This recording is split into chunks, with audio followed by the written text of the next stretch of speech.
I would also have the refs stop calling such ticky-tack technical fouls. For goodness sake, let the players trash talk. NBA fans love that stuff. If they want to stare down the opponent after a post or dunk, then let them. These are competitive. All right, welcome back to another After Dark, everyone. Hope you all are having a good night so far. Hope you guys had a good day. All right, this one's high in demand from you guys in the comments, so it's about time that I check this video out. This is Johnny Arnett. This video is called "I'm the Commissioner. This is how you fix the NBA." And a ton of you not only asked me to watch it, but you guys all have said that Johnny has some really good ideas here. If you guys follow my channel, then you'll know, like, I've put out a lot of my recommendations for the league. And, you know, I've identified a lot of problems and I've offered a lot of solutions. So I'm excited to see what Mr. Arnett here has to say as well. See if there's anything we have in common, or if there's any that he presents that I haven't thought of that I agree with as well. Johnny, if you see this, what's up, man? It's always good chatting with you in the comments. I hope you see this, because if you do see this, then yeah, a lot of people on my channel here have been requesting the hell out of this one. So I've saved it. I haven't watched it. It was hard not to watch it, but that's the part of having a reaction channel that's hard. I have to save some of these videos, you know, so I could actually react in real time. Anyways, as I always do, I'm going to link the original Johnny Arnett video down below. So if you guys want to check out the channel, I highly recommend it, as I always do. If you're not subscribed by now, whatever, I don't know what to tell you. The channel is fantastic. Link is down below in the description, everybody. Like the video if you don't mind right now. That helps push it out on release. I appreciate you all. Let's do this. Look at this terrible intro. Worst intro in YouTube basketball history. Worst music. Worst fadeaway jumper I've ever seen. Y'all know I'm kidding. I love this intro. So once again, the NBA ratings are down, and the current talking point... Except on Christmas. Yeah, it's true. Hey, man, do people love Steph Curry? Steph Curry should be the face. Anyways, sorry. This is about Johnny. Steph Curry should be the face of the league, man. What the hell are we doing? Among the basketball community is that the NBA is dying and that some serious changes need to be made. I was talking to a buddy about this, and he asked me a question. If you were the commissioner of the NBA, what would you do to fix the league? And he wasn't just asking me like some nonchalant question, but he wanted to know in detail what rules I would put in place, what changes I would make, and what are the things I would implement to get the NBA back to its former glory. It's gonna be fun. I decided that it would be best to answer that in a video. So here's what I would do if I was the NBA's commissioner in order to fix the league. And please, let me know in the comment section what you would do if you were in that role as well. Bro, can I be co-commissioner with you? Or like an advisor? Something like that? I think we can get this done. We save this league in like 3 years. First off, I would lengthen the three-point line. Now yes, Steph Curry had a lot to do with the surge of three-pointers within the league. But a big part of that movement, and the reason why we're seeing so many three-point shots taken today, is because of the analytics movement. It just makes sense to take more three-point shots. For example, if a team shoots only 2-point shots and they make 50%, and the other team only shoots 3-point shots yet they make 40%, it's actually the team that's only shooting threes that is easily going to win the game. This basic math is the main motivating factor on why the three-point shot has taken over the league. So the only way to get the league back to where it was in years past is to simply drop the percentages of the three-point shots. And frankly, I think the best way to do that is to lengthen the distance of the shot. The three-point line is 23 feet 9 inches away from the basket at the top of the arc. And then on the corners, it's actually a lesser 22 feet away. I would change the distance at the top of the arc to about 26 feet. Naturally, you would see percentages plummet across the league, but there would still be a lot of guys who are capable of making them consistently, like Steph Curry, Damian Lillard, and Trae Young. Fair enough, but yeah, those people would be specialists, so it wouldn't be everybody shooting those threes. I'm curious what your solution is going to be for the baselines here. Now, personally, I would not touch the corner threes. There is already a limited amount of space on the corner three. And I know that if you extend the 3-point line on the front end of the arc, then instantly the corner 3 becomes the most valuable shot in the entire NBA. And at one point, it already was. The thing is, 42.4% of the shots taken in the NBA today are 3-point attempts. But according to a study done by ESPN, only 10% of shots are corner 3s. The truth is, the vast majority of the 3-point shots taken today are from the front end of the arc. Okay. Again, this makes the corner 3 so valuable. But honestly, I'm okay with that, because corner 3 specialists will become more prominent, yeah, they will. And they do add a bit of variety to the gameplay. If I was the commissioner, Okay. I mean, I'm going to play devil's advocate pretty much on this whole thing. It's a very, very far distance from me wanting to at least temporarily eliminate the 3-point line, making everything a 2-pointer. So you're gonna have people bomb more distant threes, but maybe less. But then we're gonna start crowding the corners. But like you said, that's a hard place to shoot a 3 from, because it's hard to stay in bounds. But that is going to become a more common thing. Do I agree with it? Not necessarily. I don't agree with it. However, that would improve things. So I'm going to always remember, it's not about being black or white here, like right or wrong. This is about, like, will it improve? Yes, this would improve a little bit, because that means more of these threes are going to be of lesser percentage. And if they're shooting a lesser percentage, then that means the data and analytics will say, oh, wait, we need to shoot more 2s now, because, you know, you shoot at this 50% range. Then it's better off than shooting, say, I don't know, like 30, 34, 35% from this long distance on 3 now. It might change the analytics a little bit. So will it improve it? Yes. So I give you one check, bing, for Johnny. All right.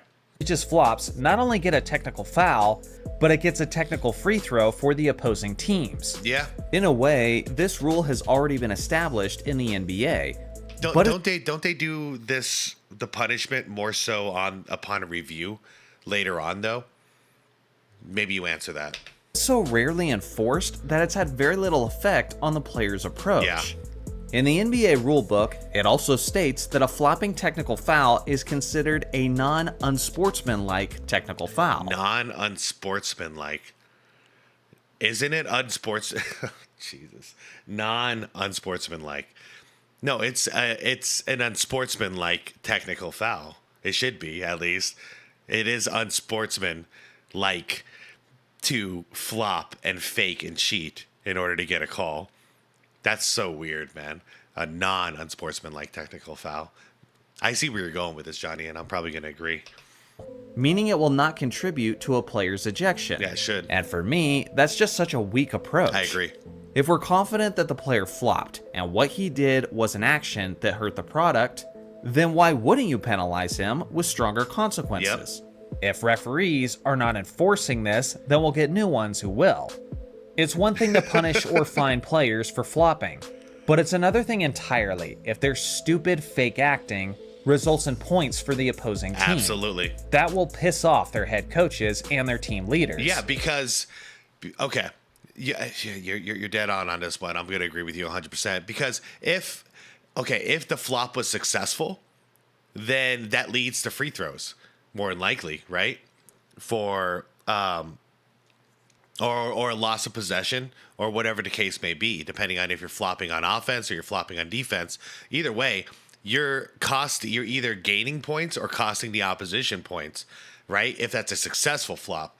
So if it's an unsuccessful caught flop, we should punish you with points, meaning exactly what you said. Give the opposing team, give them a free throw, at least one. You might want to even give them 2, just to teach you a lesson. And I do believe a technical foul plus free throws. Way to cut down on flopping is to make it show up on the scoreboard. Yeah, I'm with you 100%. The NBA All-Star Game is a mess and has become so lax, and the league office is constantly changing up the structure of the game to try to manufacture some interest. Okay, how about at least in the All-Star Game, let's eliminate the 3-ball? Let's just get rid of it. That way everyone has to play a little bit. They'll probably still find a way to play soft, but anyways. Personally, I would go back to the East and West format, but I would swing the pendulum completely in the opposite direction and have it go from an exhibition game to a game that determines home court advantage in the NBA Finals. Bro, Johnny, I hope you do watch this. You made a splash with this one because I've seen this in my comments a ton. And you know what?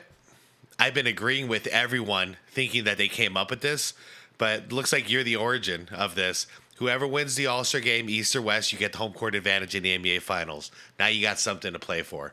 You got a reason to play for this. I love it. Throwing more money at the problem is not going to fix it, but this might fix it.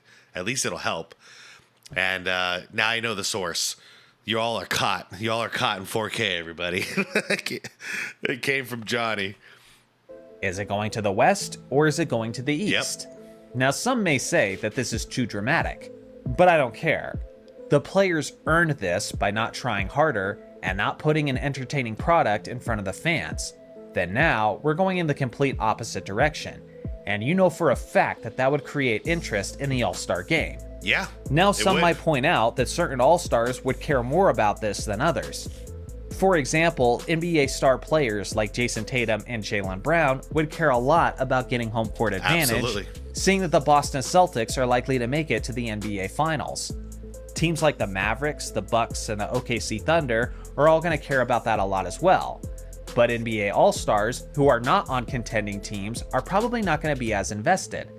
And although I understand that, I'm completely okay with that, because then it will be up to the leaders of the Eastern Conference and the Western Conference to hold the rest of the players accountable, and to make sure they're putting forth their best effort. And that's how it used to be done anyways. You know, even Isaiah Thomas and Mark Jackson were talking about it in a podcast I recently reacted to.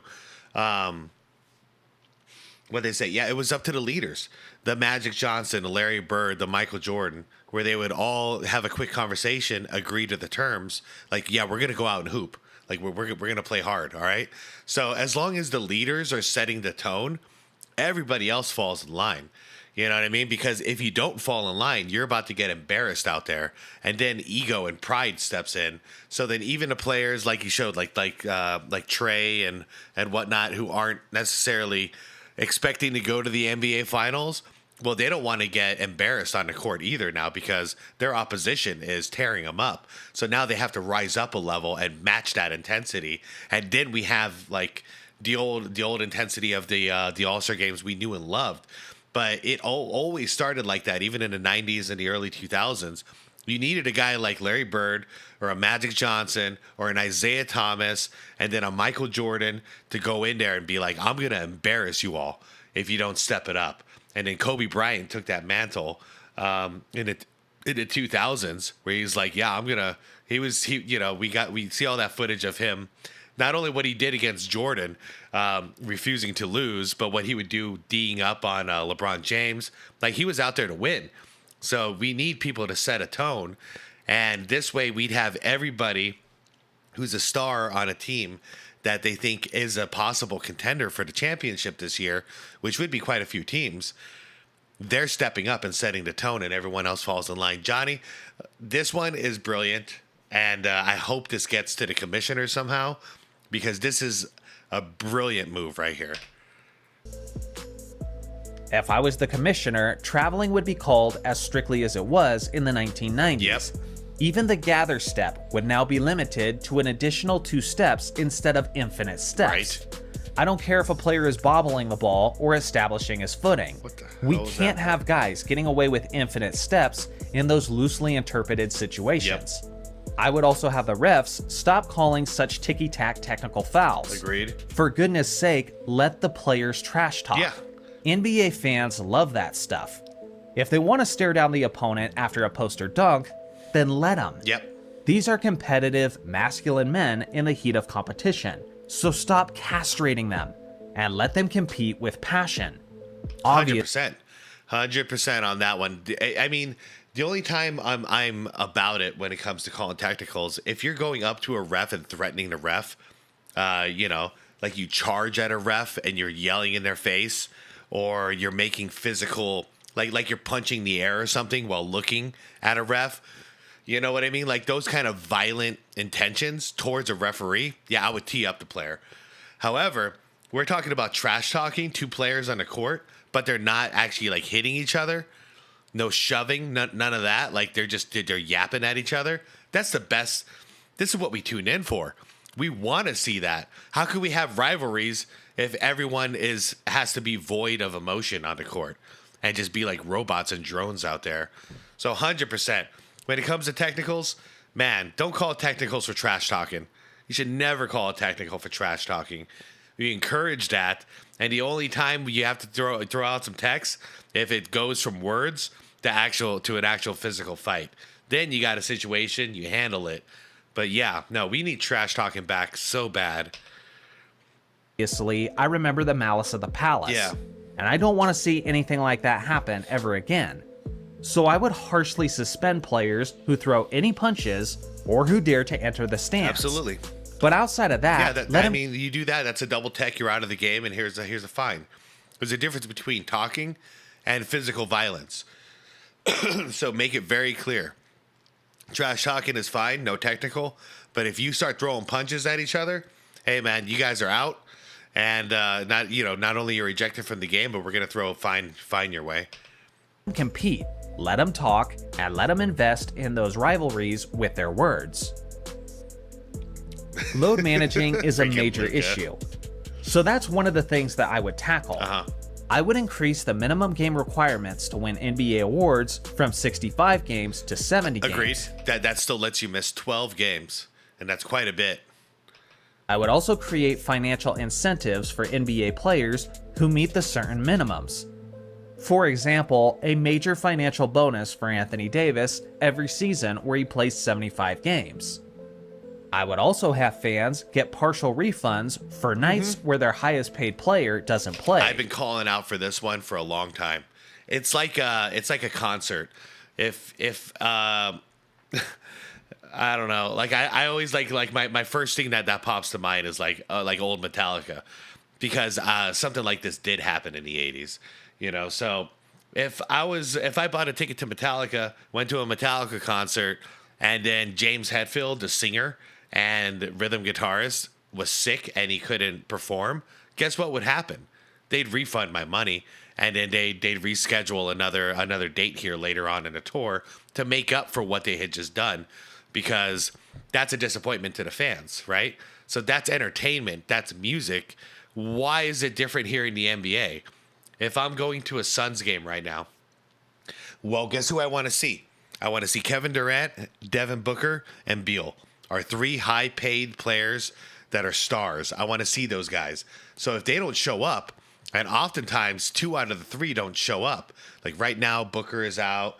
KD and Beal were out for a while. Those fans should not be paying full price. That should be a 50% ticket at that point, you know? Because, yeah, I get it. We still have to play the game. This isn't a concert that we can reschedule. The game needs to be played, but the fans are getting ripped off. So how about 50% at that point? I'd be cool with that. If my $200 ticket became $100 and I'm like, all right, well, it's not the game I wanted to see, but I'm still being entertained, and at least I got a discount, I can go out and have some fun after the game. That's some incentive. But charging full price, not only full price, but this day and age, tickets are so much more expensive than they were before. And back in the previous eras, not only they were cheaper, but the players actually showed up all the time, unless they were seriously injured, and we understood. So you're charging more money, yet you're giving us less of the product that we're paying for. This feels like a ripoff. Due to an injury that wasn't disclosed at least the day before tip-off. Yeah. Theoretically, this would hit the owners in the wallet and would affect all NBA revenue, and no one wants that. Not the players, the owners, or even the commissioner. But instead of the league losing money, I think this would simply apply pressure for the players to play as often as possible. Yeah, if not, you don't get that max contract. You know, if your reputation is I miss 20 games per year due to load management and I'm not reliable, then you're costing the team money. Therefore, when it's time for your next contract, We're not going to give you the max because we don't have that faith in you, that trust in you. You're costing us some money. I don't know. I think it would balance itself out, wouldn't it? And it would incentivize people to play more and try to play 82 games whenever possible, because that'll give them more money down the line. And definitely when they're healthy. This would probably be my most challenging battle as the commissioner, because it involves a lot of money, which means that it would need to be negotiated when the current collective bargaining agreement is up in 2029. Yeah. But I know for sure that I would be doing everything I possibly could to meet these terms. Now, some people might be surprised by this, but we're keeping the NBA Cup. I think it's something that the American audience can warm up to, and it's nice to see the guys competing so hard in NBA regular season games. But now, the NBA Cup is becoming experimental grounds for potential new implementations into the NBA. Okay. And the first thing we're doing in the league office is implementing legal hand checking into the in-season tournament. If the viewers like it and it creates more entertaining basketball, then it will be permanently implemented into the league the following season. Holy crap. Make the in-season tournament like a beta testing ground. Bro, this is a brilliant video. If the viewers don't like it, then it will be scrapped completely and we'll proceed without it. The following year in the NBA Cup, I would remove the defensive 3-second violation. And again, if people found that more entertaining, then it would end up that way for good. By removing the defensive 3-second violation, it would get rid of all these unchallenged layups, and it would allow rim protectors to camp under the rim, meaning that offensive players would be constantly challenged at the rim, just like they were in the 80s and 90s. Yes, sir. Under these new rules, mid-range jumpers would become even more essential, and guys like Rudy Gobert and Victor Wembanyama would see their blocks numbers skyrocket. Yeah, absolutely. Honestly, Okay. Wait, I'm just going to stop right there because that one is secretly brilliant. And you can have the fans choose, like you said, so we could vote, like through the NBA app or whatever they decide to do. But we get to watch the changes, see the effect that's happening during the in-season tournament, and then they pose the question: Did you enjoy watching a game with no whatever, like defensive 3 seconds, for instance? And then we get the vote, yes or no. And then, same with hand checking. Would you like to see hand checking back in the game as per these examples? And we vote yes or no. I think that's fantastic, dude. And it would give the in-season tournament some more purpose. Purpose for the fans, at least, because us fans are like, once the in-season tournament's over, it's like, all right, you bums, get back to regular season. It's like, it feels like nothing really happened there. But at least this way it would serve us as like, hey, we're getting an opportunity to improve the game. So I really want to watch it. I'd be very engaged in those in-season tournament games. Plus, this is single elimination tournament stuff, so it is exciting in general. But then we'd have a purpose instead of just who's the champion. The purpose would be like, we're actually improving the game that we love. All right, I'll let you play this out, but that was really, really, really genius. There's a lot more things I would probably do over my years as an NBA commissioner, but this is just how I'd get started. How would you get started? I look forward to hearing your thoughts in the comment section below. Thanks for watching as always. Make sure to like and subscribe for more basketball content, and I'll see you guys in the next video. I reacted to that one. It's a good video. And that, everybody, is why I'm a big fan of Johnny Arnett's channel. The only one, it's so funny, you started out with number one with the 3-point thing, and that's the only thing I have, like, it's not even like I disagree with you. It's that I'm like, well, like I wasn't 100% sold on that one, and everything else that you pitched, I'm like, I am so on board with. Like, that would be a game I'd love to watch again. I really would, especially with the experimental battleground situation. Like, that's awesome, because that means if we don't get it right on the first get-go, well, every year we can still improve it. And the proof would be in the pudding because the fans are voting, so they're choosing. So it can't be a bunch of players going like, yeah, the commissioner's stupid, we shouldn't have brought back hand checking, that's ruining the game. Because it's like, oh, you can't talk ill about the fans because the fans voted it in.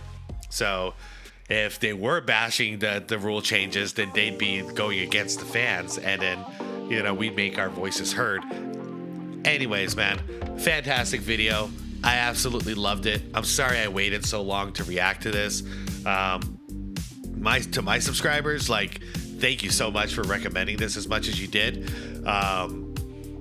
This one, I completely understand now. Not only why you recommended this, but why you guys are echoing and repeating a lot of the ideas from this video in my comments as far as recommended solutions to the game. Yeah, brilliant video, Johnny. Go subscribe to his channel if you guys haven't done it yet and you thought this was a good video. Everybody, please like this video if you haven't done it yet. It helps out a ton. And it looks like if you love basketball, like, this is a great video for people to watch. So let's push it out. If you haven't watched the original one from Johnny's channel, please go over there and give it a watch. Give it a like. Throw a comment in there, even if it's just a period. Throw a comment in there. It'll help get that video out. I think the goal should be to get this to get not necessarily my video here, but Johnny's original video, to get that to the NBA, to get that to the front office somehow. And the only way that can happen is if this gets enough attention. So you want to know how to get a YouTube video attention? That's how you do it. Give it a like, give it some watch time, and throw a comment in there. It helps out a ton. So yeah, fantastic video. I hope this gets to the right eyes that can actually make these changes. Knock, knock, knock. I'm looking at you, Adam Silver.